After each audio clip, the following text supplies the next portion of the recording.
Well, hello and welcome to my latest video. I thought it might be quite useful if I went through with you some of the words that you might see being used to describe bicycles or cycle clothing or cycle accessories, and give you some clue as to the intense meaninglessness of some of these words and how they are designed not just to obfuscate the true qualities of what you might be thinking of purchasing, but to cloud your mind so you cannot see through the dense fog that it's intended to create. So what are some of these words I hear you say? Well, and the first word I want to tell you, it's not actually a word, it's a phrase, and it is Italian fabric. Now, have you recently bought some cycle clothing, as I have, and seen it described as Italian fabric? And you think, well, so what? What's different about Italian fabric? What's better about Italian fabric? Is it better than British fabric? Yes, good old British fabric. Is it better than Portuguese fabric? Is it better than Japanese fabric? Is it better than Argentinian fabric? You see, I could go through every country in the world, and before you'd get completely fed up with this. But is Italian fabric any better? I don't know. What are the Italians particularly good at? Are they good at cotton? Are they good at silk? Are they good at wool? Are they good at nylon? Are they good at polyester? Yes, polyester, that great Italian designer. There was a girl at my school called Polyester, by the way, but she was not the inventor of Italian fabric. So if you see something that is made of Italian fabric, don't you immediately think, oh, I've got to buy that. Just say to yourself, well, so what? The second word is innovative. Now, how often do you see that? There's a particular cycling accessory or a piece of cycle clothing or even a bicycle, and it says innovative materials, innovative method of production, innovative design, and you think, oh, I've got to have that. I've got to pay the extra few bob that I can pay to get something that's innovative. Well, it doesn't mean anything. If innovative was really going to mean something, it's got to be, this hasn't been done before, right? This is completely new. This is completely fresh. And how often is that going to happen? It's not going to happen, is it? So the fact that something is described as innovative, and there's no great British Innovation Council. There's no European, not that we're in Europe anymore, European Council of Innovation that determines whether you can put innovative on the name of your product. It's just something you use. It's what I call word porridge. And the next one I want to talk about is technical. And this is another one.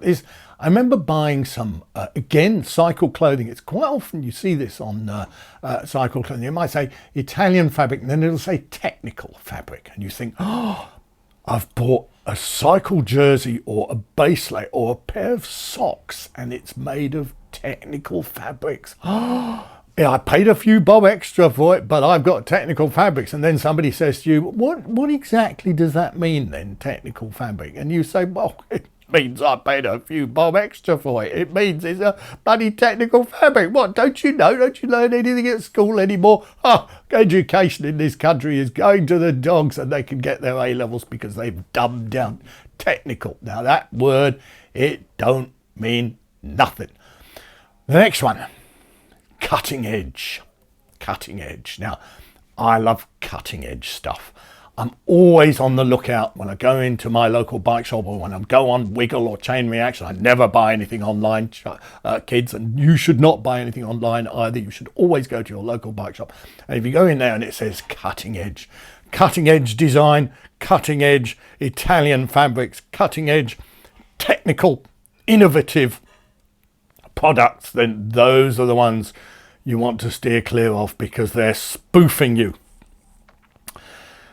Now that designer thing, I used to be a big fan of the shopping channels, Bid TV. Me and my wife, we used to watch Bid TV every evening. We didn't have anything better to do. We used to watch Bid TV. We loved it. And the thing about big TV, they would sell sort of handbags or stuff like that, occasionally bits of clothing, and they would say designer. It's a designer handbag. And I used to think to myself, well, everything's been designed by somebody, hasn't it? I mean, things don't just appear out of nowhere. They don't suddenly emerge from some kind of primordial swamp. They're not gifted to us by God, despite what some people might tell you. Everything that you own in your house, every piece of stuff has been designed by somebody. So a designer stuff is to make you think that this is some kind of special designer. This is a famous designer, and they're almost certainly really famous because you've never heard of them. So designer stuff. The next one is one that I've never really got, if I'm honest, and that's handmade.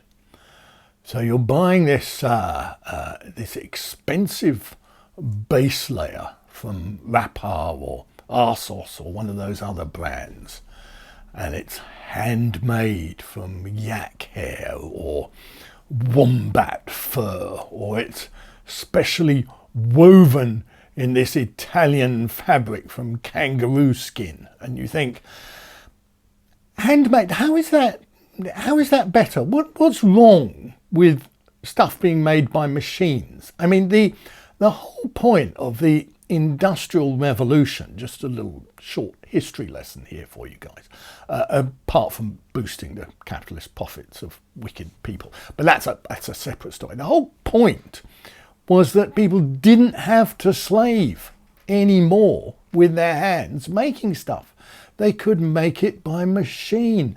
And instead of people in their thousands being employed in factories to make all this stuff, they could go off and do something interesting with their lives. Perhaps cycle around, perhaps not cycle around, perhaps do Rapper 500, for example.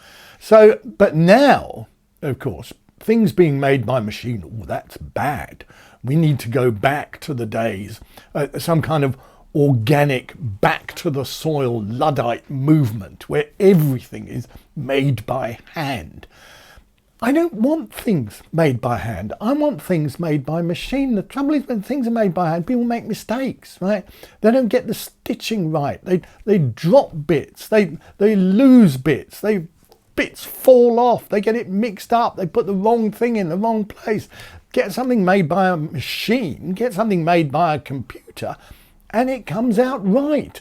I wanted to say machine made from British fabric with no innovation, with no technical impact at all. And that's the kind of product that I want to buy. That's the kind of product I'm going to spend my money on. So if you come across any of these words in your future purchasing activities, run like the plague, dear viewers, run like the plague, and go back to buying ordinary stuff from ordinary places made by machine at sensible prices, and don't pay extra for adjectives, because you're paying through the nose for a nice adjective. So thus endeth the lesson. I hope you enjoyed today's video. Thanks for watching, and see you next time.